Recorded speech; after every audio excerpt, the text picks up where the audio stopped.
श्री राम जय जय राम।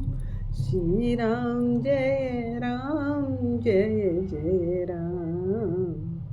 तो आज हम रामचरितमानस के बालकांड के 12वें मास पारायण में प्रवेश करेंगे, जो दोहा नंबर 327 से प्रारंभ होता है और दोहा नंबर 361 पर विश्राम लेता है। तो जब चारों भाइयों की शादी हो गई, श्री राम जी, लक्ष्मण जी, शत्रुघ्न जी, भरत जी, तो उसके बाद सारे भाई अपनी बहुओं सहित जनवासे में आते हैं। सहित बधू तिन कुंवर सब, तब आए पितु पास। शोभा मंगल मोद भरी, उमगेहूँ जनु जनवास। तो उन चारों को देख करके पूरे जनवासे में मंगलों की लहर दौड़ गई। बहुत ही उत्साह वहाँ सभी के मन में हो गया। और इसके बाद सभी को आसन दिए गए, सभी को बैठाया गया और राजा जनक ने सभी के चरण धोए और उनके सामने पत्तलें लगाई गई। तो उस समय की जो संपन्नता है, उसको यहाँ पर तुलसीदास जी ने उसका वर्णन किया है कि जो पत्तलें थी वो मणियों से बनाई गई थी और उन मणियों को बीच बीच में सोने की कीलों से जोड़ा गया था। तो ऐसे पत्तलों पे में सभी को भोजन करवाया गया और बहुत ही स्वादिष्ट और अनेक प्रकार के भोजन, नाना प्रकार के स्वादिष्ट भोजन उनको करवाए गए।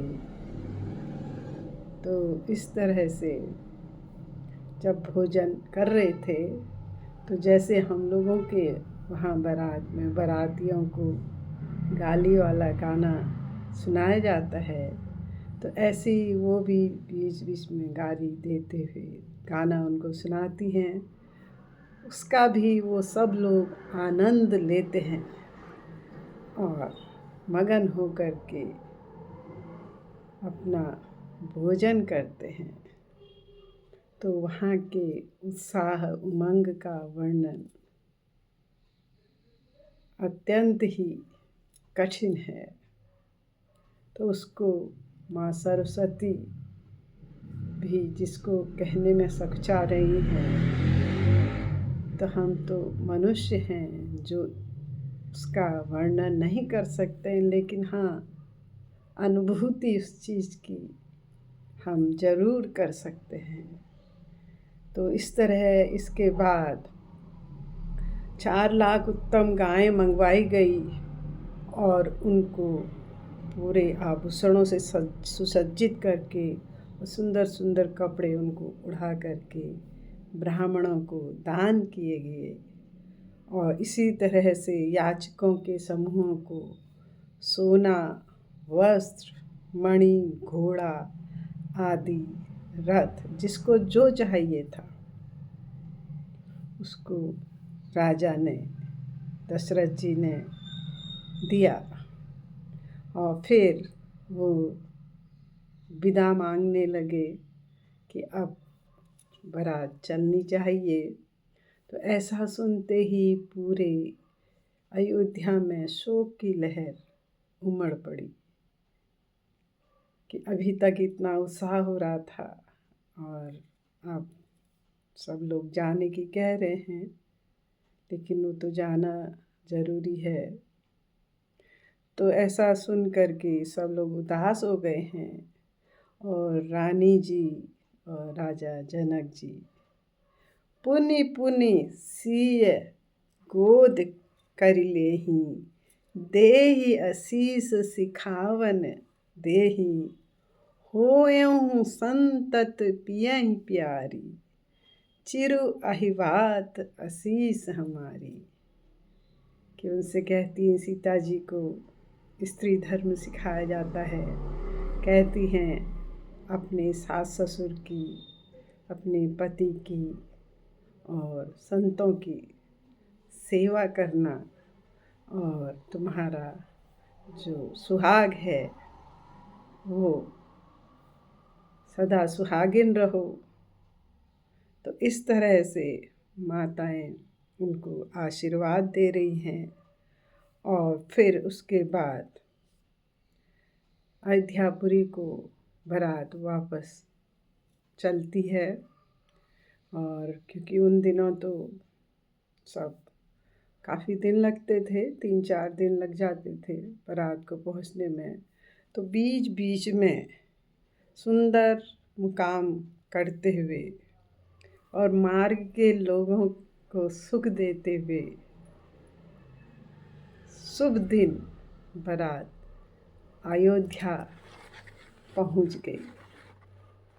और वहाँ पर अयोध्या पहुंचने पर वहाँ देखा कि सारी जो गलियाँ हैं अर्गजों से सिंचाई गई हैं, सुंदर चौक पुराए गए हैं, तोरण ध्वजा पताकाएँ और मंडपों से सारा बाजार सुशोभित है। तो इस तरह से जब घर में प्रवेश करते हैं चारों बहुएं और बेटे, तो माताएं लोक रीति जननी करहीं, बर दुल्हिनी सकुचाही, मोद विनोद बिलोकि बड़ो, राम मनहि मुस्काहे।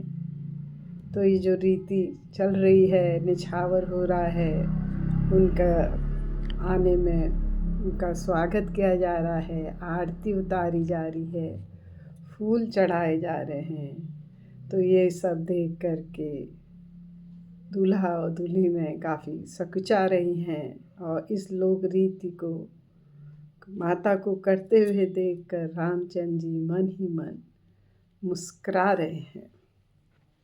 जब से श्री रामचंद्र जी विवाह करके घर आए हैं, तब से अयोध्या में सब जगह उत्साह और उमंग भर गया है। और ऐसे उत्साह और उमंग का वर्णन सरस्वती जी और शेष जी भी नहीं कह सकते। तो तुलसीदास जी कहते हैं, जो लोग यज्ञोपवीत और विवाह के मंगलमय उत्सव का वर्णन आदर के साथ सुनकर गावेंगे, वे लोग श्री जानकी जी और श्री राम जी की कृपा से सदा सुख पाएंगे।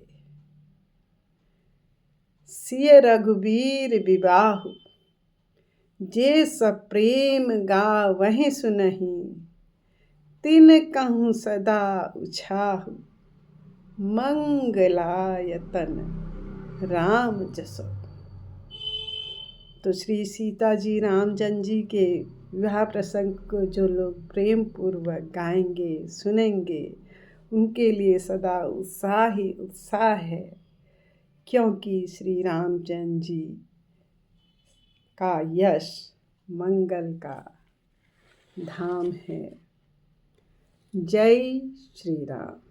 तो इसलिए यहाँ पर 12वां मास पारायण विश्राम लेता है और बालकांड यहाँ पर पूर्णता को प्राप्त हो गया है। और इसके बाद फिर अयोध्या कांड प्रारंभ होगा। जय श्री राम।